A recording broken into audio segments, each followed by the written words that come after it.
On this screen, you will list the beneficiaries, who you wish to receive the remainder of your property after you pass away. By remainder of your property, I mean what remains after any specific gifts you may designate. You will be asked to designate any specific gifts you wish to make on the next screen, titled Gifts of Cash or Property. When people have children, they often leave their assets, or most of their assets, to their children. But you don't have to do this. This is your trust, and you can leave your assets however you wish.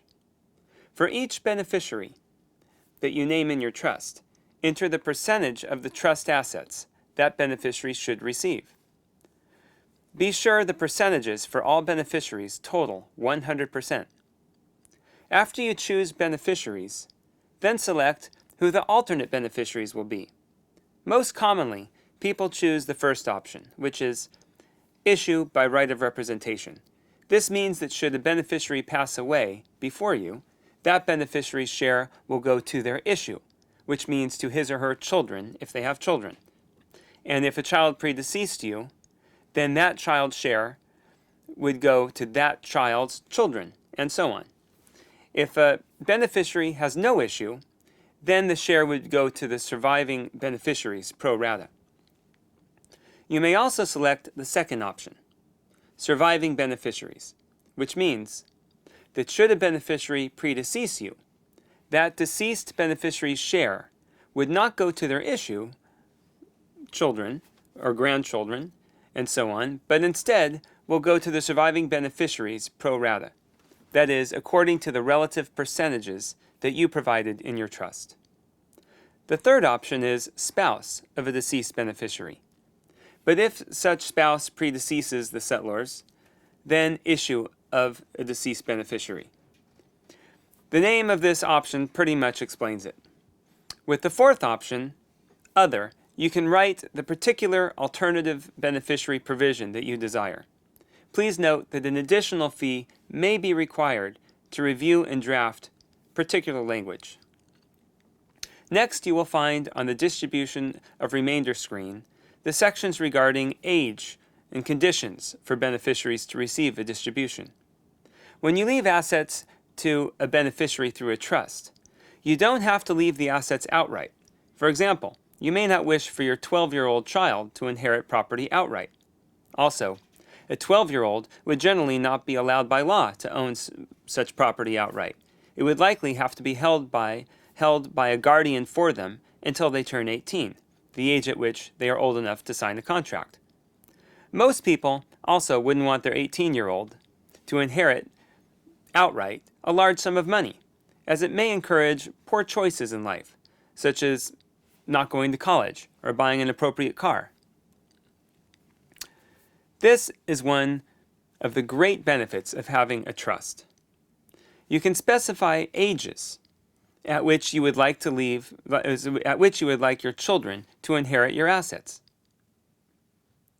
Many of my clients don't like to have their property go to their children until the children reach age 21 or 25.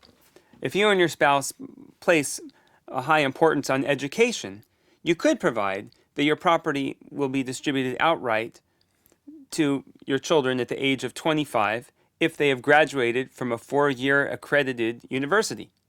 Otherwise, they have to wait until age 30. This option, or some variation of it, is popular because parents often have high educational aspirations for their children, and they want to encourage them to reach those aspirations. Age 25 may make sense because that is usually 2 or 3 years after they will have graduated from college. And they will likely have had 2 or 3 years to put their college degree to work for them before inheriting a sum of money. Also, by having to wait a few years after they graduate, instead of inheriting immediately upon graduation, they may be encouraged not to simply take an easy course to graduate in a hurry, but instead take courses that are meaningful to them and that they can use in a career. If you are not so particular that your child goes to a 4-year accredited university, you could simply require a college degree, rather than a degree from a 4-year accredited university. The provisions that you choose depend on your particular situation and what you desire for your children. Through a trust, you can choose a distribution that is appropriate to your family. For someone who is a college professor and desires that her daughter place the same high importance on education as the parent can provide that her daughter receives 1/3 of the trust estate upon her daughter receiving a bachelor's degree. Then perhaps half of the balance upon her attaining a master's degree. And finally, the balance upon her daughter obtaining a PhD. It's your trust. So in the box for distribution age or provision, select the distribution provision that makes sense for you. The first option is to distribute at a particular age. Age 21 is popular, as is age 25.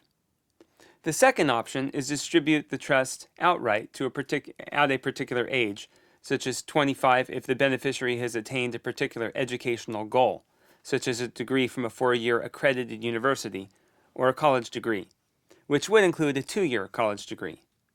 And if the educational goal has not been reached, then the beneficiary must wait until a later age, such as age 30. You can specify the ages that you would like, and you can specify which educational requirement you would like. The third option is to have half distributed at one age, such as age 25, and the balance at a later age, such as age 30. The fourth option is to split the distribution among 3 ages, such as 1/3 at 25, half the balance at age 30, and the rest at age 35. If any of the beneficiaries mentioned are special needs beneficiaries, please note this in the area addressing this. A special needs beneficiary is a beneficiary who is receiving public benefits for a disability. For such beneficiaries, there are generally restrictions as to how much money or assets they can have. And if they have too much, they could lose their benefits. We can draft your trust to seek to protect the benefits for such beneficiaries. If you would like to discuss further, please check the flag for follow-up box, and you can also write any particular questions in the notes box at the bottom of the screen. Note that a Hornstein trust includes a provision that should a beneficiary need a special needs trust to protect their benefits, a special needs trust will be set up for that purpose as allowed by law. When you're ready to move on, click the Save and Continue button at the bottom of the screen to save your answers and move on to the next screen.